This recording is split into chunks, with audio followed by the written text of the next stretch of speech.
இந்த பூஜை அறை எப்படி இருக்க வேண்டும்? சில பேர் சொல்லுவாங்க யூடியூப்ல ஆண்டி படத்தை வீட்டில் வைக்காதீங்க, அதை வைக்காதீங்க. இப்படி எல்லாம் இல்லைங்க. ரம்ஜானுக்கென்றே பிரத்யேக கலெக்ஷன்கள். ஆசியாவின் மிகப்பெரிய ஜவுளி சாம்ராஜ்யம் தி சென்னை சில்க்ஸ். எவ்வளவு அலைஞ்சாலும், எவ்வளவு திரிஞ்சாலும், எவ்வளவு துக்கமா இருந்தாலும் நமக்குன்னு உண்டான ஒரு படுக்கையில் அப்படி படுத்துக்கும் போது ஏதோ ஒரு நிம்மதி நம்மை அரவணைத்துக் கொள்கிறது. நான் இந்த வீடுங்கிற நிலைமையை தாண்டி ஒரு அருள் நிறைந்த கோவிலாக இருக்க வேண்டும். சாதாரண தோசை சாப்பிட்டு வந்தவங்க கூட இவ்வளவு சந்தோஷமா இருக்கானே, கோவிலுக்குள்ள போய் கடவுளை பார்த்துட்டு வரவன் ஏன் இப்படி இருக்கான் அப்படின்னா ஏதோ ஒரு தப்பு நடக்குது இல்லை அப்படின்னு ஒரு அற்புதமான ஒரு விஷயத்தை சொன்னார். சிந்திக்க வேண்டிய விஷயம். இது கோவிலுக்கு மட்டும் பொருந்துவதல்ல, நம்ம வீட்டுக்கும் பொருந்துவது. அப்ப இந்த வீட்டை அழகாக மாற்றுவது எது அப்படின்னா புத்தகத்துக்கு உண்டான ஒரு செல்ஃப், ரெண்டாவது பூஜை அறை. இது ரெண்டும் எந்த வீட்டில் அற்புதமாக இருக்கிறதோ அந்த வீட்டில் கட்டாயம் தெய்வம் இருந்து கொண்டே இருக்கும். திருச்செந்தூர் சண்முகருடைய படம், அந்த ஒரு படம் போதுங்க. அவரை பார்த்த அடுத்த நிமிஷமே மனசுக்குள்ள நம்மளை மீறின ஒரு புத்துணர்ச்சி தானா வந்துடும். இப்போ பழனி தண்டாயுதபாணியுடைய படம் இருக்குது அப்படின்னா அது அற்புதமாக ஓவியமாக கிடச்சிது, இல்லை ரொம்ப பழங்கால பெயிண்டிங்காக இருக்குது, இல்லை அற்புதமான ஒரு பழங்கால புகைப்படமாக இருக்குது அப்படின்னா அதை கொண்டு வந்து கட்டாயம் வீட்டில் வச்சுக்கலாம், தப்பே கிடையாது. காலத்தில் ரொம்ப நாளைக்கு முன்னாடியெல்லாம் நம்ம வீட்டில் பூஜை அறையில் என்ன இருக்கும்னா விளக்கு மட்டும்தான் இருக்கும். பூஜை அறையில் இருக்கக்கூடிய படங்கள், சில பேர் வீட்டில் பார்த்தீங்கன்னா ரொம்ப ஆக்ரோஷமான தெய்வங்களை எல்லாம் வச்சு வழிபாடு பண்ணுவாங்க. தினந்தோறும் பூஜை அறையில ஒரு விளக்காவது ஏற்ற வேண்டும், இது கட்டாயம். விளக்கு எரிய எரிய வீட்டில் இருக்கக்கூடிய தரித்திரம் நம்மை விட்டு ஓடும். எந்த வீட்டில் திருப்புகள் தொடர்ந்து பாடப்பட்டு கொண்டே இருக்கிறதோ ஒருபோதும் வீட்டில் தீயது தங்க முடியாது. எங்க வீட்டில் வேல்மாறல் பாராயணம் பண்ணப்படுகிறதோ அங்கு இறைவனுடைய நடமாட்டம் இருந்தே தீரும்.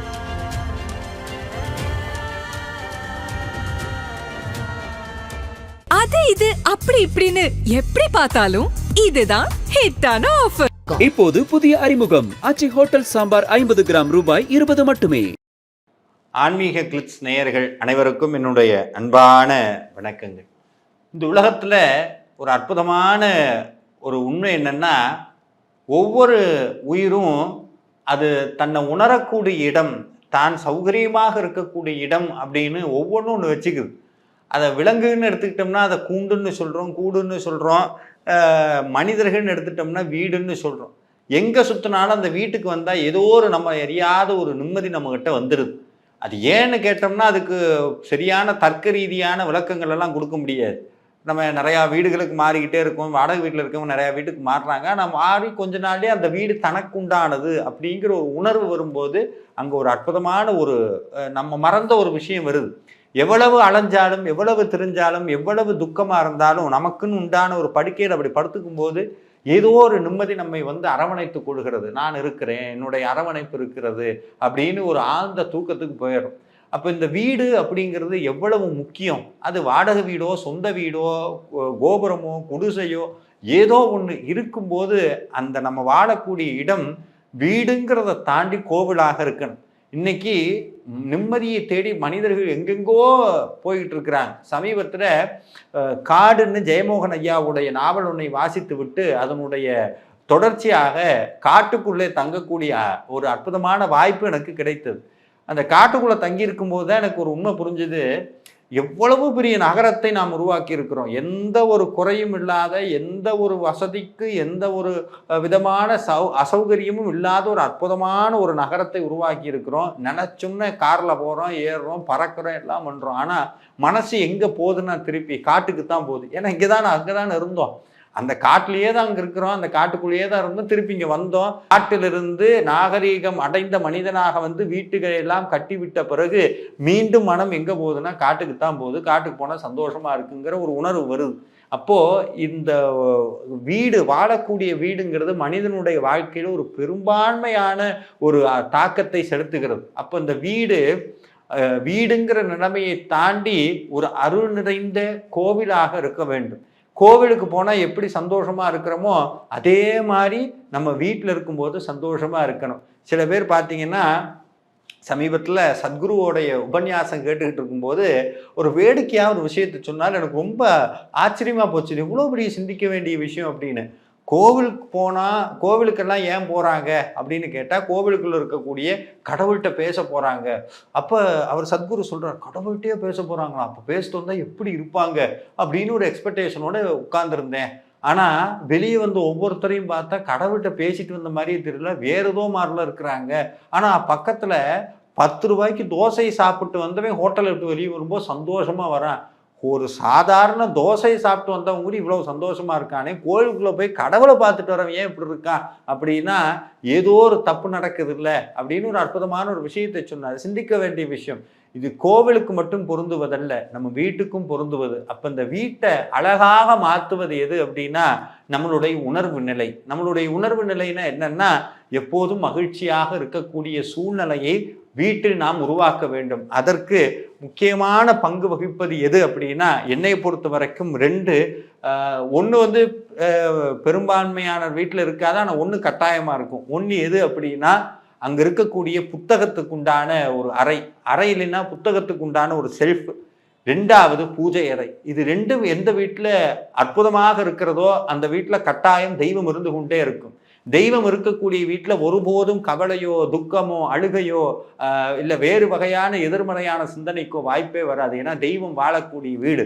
புத்தகமும் அதை கூடையே ஒரு பூஜை அறையும், அந்த பூஜை அறையில் என்னை எப்போதும் காக்கக்கூடிய தெய்வம் நின்று கொண்டு சிரித்து கொண்டே இருக்குமானால் அந்த வீடு ஒருபோதும் ஒரு துக்கத்திற்கான வீடாக இருக்காது, நிம்மதிக்குண்டான ஒரு அற்புதமான இடமாகத்தான் இருக்க முடியும். அப்போ இந்த பூஜை அறை எப்படி இருக்க வேண்டும்?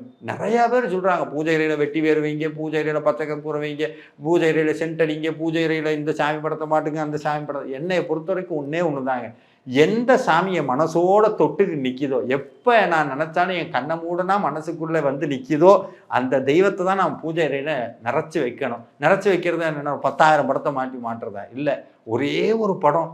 என்னை பொறுத்த வரைக்கும் திருச்செந்தூர் சண்முகருடைய படம், அந்த ஒரு படம் போதுங்க. அவரை பார்த்த அடுத்த நிமிஷமே மனசுக்குள்ள நம்மளை மீறின ஒரு புத்துணர்ச்சி தானாக வந்துடும். முருகனுடைய அந்த வைரம் பதித்த கை, ஒரு பக்கம் வேலு, இன்னொரு பக்கம் வேலு, கழுத்து நிறைய ஆபரணம், அந்த முகம் ஒரு வித்தியாசமான ஒரு முகங்க. அந்த முகத்தை பார்க்க ஒரு தனி அனுபவம் வரும்.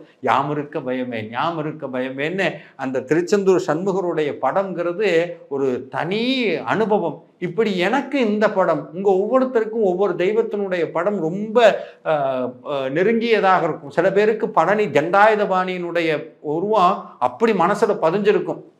சமீபமாக எனக்கு தண்டாயுதபாணி மேலே அப்படி ஒரு ஈர்ப்பு.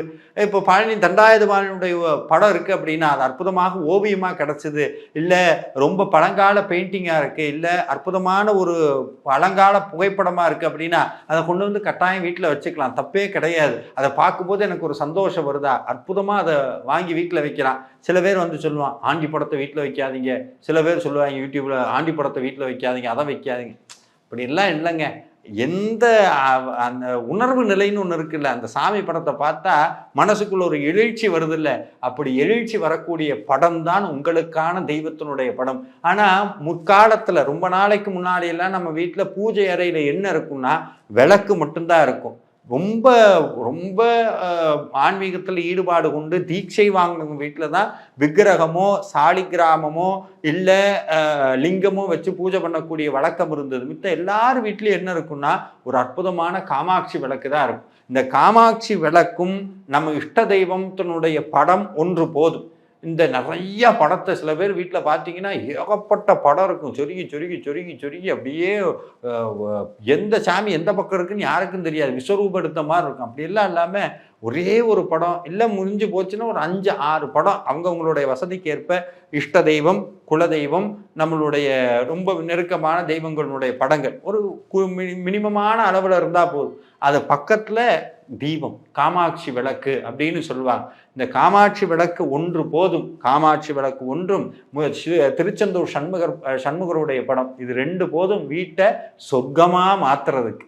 அந்த விளக்கு ஏற்றும் போது போற்றுதலுக்குரிய ராஜசேகர சிவாச்சாரியார் ஐயா சொல்லுவார், வழிபாடு எப்படி பண்ணுறது அப்படின்னா, கோவிலில் இருக்கக்கூடிய கடவுள் அங்கே போனால் கடவுளுக்காகத்தான் நம்ம இருக்கணும். எப்படி கோவிலுக்கு போனால் கடவுளுக்காகத்தான் நம்ம வேலை செய்யணும். ஆனால் வீட்டில் இருக்க கடவுள் நமக்கான கடவுள். அங்கே கடவுள் வேறு, இங்கே வித்தியாசமான தன்மையில் இருக்கிறார். அப்போ அவரை எப்படி வழிபடணும் அப்படின்னா பஞ்சோபச்சாரம் அப்படிங்கிறார். ஒரு 5 உபச்சாரம். என்னன்னா பூவு, தண்ணீர், அர்ச்சனை, நெய்வேத்தியம், சந்தனம். இவ்வளவுதான். ஒரு சந்தனம் வைக்கிறோம், பூ சாத்துறோம், தண்ணீர் வைக்கிறோம், மந்திரம் சொல்கிறோம், தெரிஞ்ச மந்திரம், திருப்புகள், கந்தரங்காரம், கந்தரம், ஏதோ ஒன்று சொல்கிறோம், ஒரு சின்ன நெய்வேத்தியம், பழமோ பாலோ அவளோ ஏதோ ஒரு நெய்வேத்தியம் வச்சு மனசார முருகப்பெருமானை நினைத்து ஒரு அற்புதமான திருப்புகள் பாடணும்னா வீடு அப்படியே அற்புதமான ஒரு கோவிலாக மாறும். ஒன்று. ரெண்டாவது, பூஜையில் இருக்கக்கூடிய படங்கள், சில பேர் வீட்டில் பார்த்தீங்கன்னா ரொம்ப ஆக்ரோஷமான தெய்வங்களை எல்லாம் வச்சு வழிபாடு பண்ணுவாங்க. அது உண்மையாலுமே ஆத்மார்த்தமாக உங்களோடு ஒட்டி இருந்தால் தப்பு கிடையாது. ஆனால் சில பேர் என்னென்னா அது ஒரு வித்தியாசமான மனோபாவமாக இருக்கும். அதாவது பாதுகாப்புக்காக. நான் சமீபத்தில் ஒரு சில நாடுகளுக்கெல்லாம் போகும்போது நிறைய ஆக்ரோஷமான தெய்வங்களை எல்லாம் வச்சு பூஜை பண்ணுறதை பார்க்குறேன். அப்போ திரும்பி அவங்ககிட்ட அதெல்லாம் கேட்கும்போது ஒரு உண்மை புரிஞ்சுது. என்னென்னா நெடுங்காலத்துக்கு முன்னாடி தாயகத்தை விட்டு அந்த மொழி தெரியாத ஊருக்கு போகும்போது இனம் புரியாத ஒரு பயம் எல்லாத்துக்கும் வரத்தான் செய்யும். அந்த பயத்திலிருந்து அவங்கள பாதுகாப்பதற்காக ஒரு ஆக்ரோஷமான தெய்வம் இருந்தால் தான் அவங்களுக்கு ஒரு தனி தைரியம் வருது. அதனால தான் ஆக்ரோஷமான தெய்வ வழிபாடுகளை எல்லாம் தொடர்ந்து அவங்க பண்ணாங்க. அது ஒரு வகையான காரணம் இருக்கிறது. ஆனால் நம்ம வீட்டில் தொடர்ந்து ஆக்ரோஷமான தெய்வ படங்களை வைத்து தொடர்ந்து பூஜை பண்ணுறது அப்படிங்கிறது ஒரு சிலரை தவிர எல்லாருக்கும் அதை யாரும் பரிசீலிக்கல, யாருமே அதை பரிந்துரை பண்ணலை. காரணம் என்னன்னா, நம்ம பார்க்கக்கூடிய படங்களுக்கும் நமக்கும் ஒரு விதமான ஒரு கருத்து பரிமாற்றமும் ஒரு உணர்வு நிலையும் வரும். இன்னைக்கும் பாருங்களேன், வீட்டில் சில படங்களை மாட்டாதீங்க அப்படின்னு சொல்கிறாங்க. உடஞ்சு போன படங்கள், சண்டை போடுற படங்கள். ஏன் அப்படின்னா அதை திருப்ப திருப்ப திருப்ப பார்க்கும்போது உங்களுக்குள்ள ஒரு விஷயம் கடத்தப்பட்டு கொண்டே இருக்கிறது. ஒரு விஷயத்தை மொழியால் சொல்கிறதுக்கும் படத்தால் காட்டுறதுக்கும் நிறையா வித்தியாசம் இருக்குது. எது அதிகமாக உங்களை பாதிக்கும்னா, நீங்கள் படமாக எதை பார்க்குறீங்களோ அது அதிகமாக உங்களை பாதிக்கும். ஏன்னா மொழியாக சொல்லும்போது பாதி வேலை தான் நடக்குது, பாதி தான் வேலை நடக்குது. நான் ஒரு விஷயத்தை புரிய வைக்க விரும்புகிறேன், 50% எந்து. அதுக்கடுத்து நீங்கள் புரிஞ்சிக்க விரும்புகிறீங்க, அதில் 50% உங்களுது. ஆனால் இங்கே என்னென்னா படத்தில் இங்கிருந்து எதுவும் கடத்தப்படுறதே கிடையாது. முழுக்க நீங்கள் தான் உள்வாங்கிக்கிறீங்க. அப்போ நீங்கள் எந்த தன்மையில் உள்வாங்குறீங்களோ அந்த உணர்வு உள்ளே போய்கிட்டே இருக்கும். அப்போ என்னன்னா பூஜை அறையில் மாட்டக்கூடிய அந்த விக்கிரகங்கள், அந்த படங்களினுடைய அழகுங்கிறது ரொம்ப ரொம்ப முக்கியம். ஒன்று. இரண்டாவது, தினந்தோறும் பூஜை அறையில் ஒரு விளக்காவது ஏற்ற வேண்டும். இது கட்டாயம். இதில் ஏதாவது கேள்வி வரலாம். நான் வீட்டுக்கு விளக்கா இருக்கேன், வீட்டுக்கு இன்னைக்கு நான் வீட்டில் கறி சமைச்சிட்டேன், இதெல்லாம் ரெண்டாவது தாங்க. இதெல்லாம் ரெண்டாவது பட்சம். என்னையை பொறுத்த வரைக்கும் இறைவன் தான் முக்கியம். அவருக்கு இடையில இந்த சின்ன சின்ன விஷயங்கள் எல்லாம் ஒன்றும் கிடையாது அப்படின்னு இறைவனுக்காக தினந்தோறும் விளக்கு ஏற்றுவது, நான் ஏற்ற முடியலையா வேற யாராவது வச்சு ஏற்றுவது அப்படிங்கிறது கட்டாயம் வேணும். அந்த விளக்கு ஏற்றும் போது நான் முன்பே சொல்லி இருக்கிறேன், விளக்கு ஏற்றும் போது எந்த மந்திரம் சொல்லணும். அம்பாளுடைய உபாசகர்களாக இருந்தால் உதிக்கின்ற செங்கதிர் உச்சி திலகம் உணவுடையோர் மதிக்கின்ற மாணிக்கம் மாதுளம் போது மலர்கமலை துதிக்கின்ற மின்கொடி வெண்கடி குங்கும தோயம் என்ன விதிக்கின்ற மேனி அபிராமி என்றன் விழுத்துணையேன்னு அன்னையை நினைத்து கொண்டு ஏற்றலாம். இல்லை நான் சிவபெருமானுடைய தீவிர அடியார் அப்படின்னா அற்புதமாக இருக்குது சிவபெருமானுக்கென்று. இல்லக விளக்கது இருள் கெடுப்பது, சொல்லக விளக்கது தூய சோதி உள்ளது, பல்லக விளக்கது பலரும் காண்பது, நல்லக விளக்கது நமச்சிவாயமேன்னு சிவபெருமானுடைய மந்திரத்தை சொல்லி ஏற்றலாம். முருகப்பெருமான் அப்படின்னா தீப மங்கள ஜோதி நமோ நம, தூய அம்பல லீலா நமோ நம, தேவகுஞ்சரி பாகா நமோ நம, அருள் தாராய்னு முருகனை நினைத்து கொண்டு ஏற்றலாம். பிள்ளையாரா இருக்கீங்கன்னா பிடியதன் உருவுமை கொலமிக கரியது வடிகொடு தனதடி வழிபடும் அவரிடர் கடி கணபதி அருளினன் மிகுகுலை படிவினர் வயல்வெளி வளமுறை இறையேன்னு விநாயகப் பெருமானுடைய பதிகத்தை சொல்லி ஏற்றலாம். இல்லை மகாவிஷ்ணு அப்படின்னா மகாவிஷ்ணுவுக்கென்றே நிறைய விளக்கு பதிகங்கள் எல்லாம் இருக்கிறது. அந்த விளக்கு பதிகத்தை சொல்லி ஏற்றலாம். விளக்கு ஏற்றும் போது இருக்கக்கூடிய மனோநிலை அப்படிங்கிறது ரொம்ப ரொம்ப முக்கியம். நான் திருப்ப வலியுறுத்துவது அதுதான். வீட்டில் வழிபாடுன்னு சொன்னால் அது விளக்கு தான். எவ்வளவு விளக்கு ஏற்ற முடியுமோ அவ்வளோ விளக்கு ஏற்றுங்க. விளக்கு எரிய வீட்டில் இருக்கக்கூடிய தரித்திரம் நம்மை விட்டு ஓடும். அதே மாதிரி எந்த வீட்டில் திருப்புகள் தொடர்ந்து பாடப்பட்டு கொண்டே இருக்கிறதோ ஒருபோதும் எப்பொழுதும் வீட்டில் தீயது தங்க முடியாது. தீயதுன்னா என்னென்னா பில்லி ஜூனியம் கிடையாது. உள்ளே இருக்கக்கூடிய எதிர்மறை மனோபயம், எதிர்மறையான மனோநிலை, பயம், கவலை, துக்கம், இது மாதிரி இருக்கக்கூடியதெல்லாம் நம்மளை விட்டு படிப்படியாக அகலும். எங்கே வீட்டில் வேல்மாறல் பாராயணம் பண்ணப்படுகிறதோ அங்கே இறைவனுடைய நடமாட்டம் இருந்தே தீரும். எந்த வீட்டில் வேல்மாறல் தொடர்ந்து பாராயணம் பண்ணுறாங்களோ அந்த வீட்டில் இறைவனுடைய நடமாட்டம் இருக்கும். அதுவும் திருச்செந்தூர் சண்முகர் படத்தை வச்சு கீழே உட்கார்ந்து அந்த வேல்மாறல் படிக்க படிக்க முருகனுடைய முகம் அப்படி அசைகிற உணவுலாம் நமக்குள்ளே வரும். இதெல்லாம் உடனே சில பேர் கற்பனைம்பாங்க, சொல்லிட்டு போகிறாங்க. சார் ஒன்றே ஒன்று புரிஞ்சுக்கங்க, இங்கே எதையும் யார்ட்டையும் நிரூபிக்கணுங்கிறதுக்காக நம்ம இங்கே வரல. இங்கே வந்தது நம்மளை இன்னும் கொஞ்சம் மேம்பட்ட மனிதனாக வாழணுங்கிறதுக்காக தான் இங்கே வந்தோம். பிறர்கிட்ட போய் இதெல்லாம் சொல்லணும்னு அவசியம் கிடையாது, பிறர்கிட்ட பகிரணும்னு அவசியம் கிடையாது. பிறர்னு சொன்னால் நம்ம வீட்டில் இருக்கவங்களுக்கு சேர்த்து தான் சொல்கிறேன். அவங்களுக்கு இது புரியல அப்படின்னா அவங்ககிட்ட போய் சொல்லணும்னு அவசியம் கிடையாது. நான் படிக்கும்போது துதிக்குமடி எவர்க்கொருவர் கெடுக்க இட நினைக்கின் அவர் குலத்தை முதல் அறக்கடையும் எனக்கும் ஓர் துணையாகும் அப்படின்னா சாமியினுடைய கை அப்படி அசைகிற மாதிரி தோணுச்சா? ஆமாம், முருகனுடைய கை அசைஞ்சது. சாமியினுடைய திருமுகம் அப்படியே ஜொலிக்குதா? சுடற்பரிது ஒளிப்ப நிலவு ஒழுக்கமதி ஒளிப்பாலை அடக்குதலர் ஒளிப்ப ஒளிர் ஒளிப்பிறவை வீசும் அப்படின்னா அப்படியே பிரகாசமா தெரியுதா? ஆமா, சுவாமி பேசுகிறார். இது எல்லாம் சுவாமியினுடைய திருவருள், அவருக்கும் உங்களுக்கும் உண்டான விஷயங்கள். அதை நம்ம யார்ட்டையும் நிரூபிக்கணும்னு அவசியம் இல்லை. ஆனால் கீழே உட்கார்ந்து முருகனுடைய திருவுருவ படத்தை பார்த்து கொண்டே அந்த பதிகத்தை பாட பாட பாட உங்களுக்குள்ள இருக்கக்கூடிய ஆணவ மலம் கழிந்து உள்ள இருக்கக்கூடிய அந்த மெய்ஞான தீபம் ஏற்றப்பட்ட அந்த தீப ஒளியில வெளியே தெரியக்கூடிய திருச்செந்தூர் முருகன் உங்களுக்குள்ளே தெரிய ஆரம்பிப்பார். இது அத்தனை எங்கே தெரியுமா பண்றோம்? கோயில் இல்லை, திருச்செந்தூர் இல்லை, பழனியில் இல்லை, நம்ம வீட்டு செல்ஃபில் இருக்கிற சாமி ரூமில். அந்த செல்ஃபுங்கிற அந்த ஒரு இடம் பல கோடி புனித தலத்திற்கு நிகரானது. அதனால் அந்த இடத்தை எவ்வளவு சுத்தமாக வைக்க முடியுமோ அவ்வளவு சுத்தமாக வைக்கணும். நல்ல அற்புதமான வாசம் கமலம் அப்படின்னா இந்த பெர்ஃப்யூம்லாம் அடிக்கக்கூடாது. நீங்கள் நிறைய பேர் பார்த்தீங்கன்னா இந்த பெர்ஃப்யூம் அடிங்க, அந்த பெர்ஃப்யூம் அடிங்க. நல்ல தரமான மூலிகை சாம்பிராணி போட்டுட்டு வரணும். பச்சை கற்பூரம் வைங்க, இதெல்லாம் நல்லது தான். அதுக்குன்னு இந்த ஆர்டிஃபிஷியலான சென்ட்டை உருவாக்கி அதை வாசத்தை கொண்டு வரணும் அவசியம் கிடையாது. ஒன்று. ரெண்டாவது, இந்த ஏஐ ஜென்ரேட்டர் படம் இன்னைக்கு பார்த்தீங்கன்னா நிறைய எனக்கு பயமாக இருக்குது. நிறையா பக்கம் பார்த்தீங்கன்னா ஏஐ ஜென்ரேட்டர் படம் தான் இருக்குது. அதில் உயிரோட்டமே இருக்காது. அது திருப்பி பாருங்கள், உயிரோட்டமே இருக்காது. அது ஏதோ கார்ட்டூன் எல்லாம் தூக்கி போட்டு மிக்ஸ் பண்ணி ஒரு உருவத்தை கொண்டு வருது. அதெல்லாம் தயவு செஞ்சு பயன்படுத்தாதீங்க.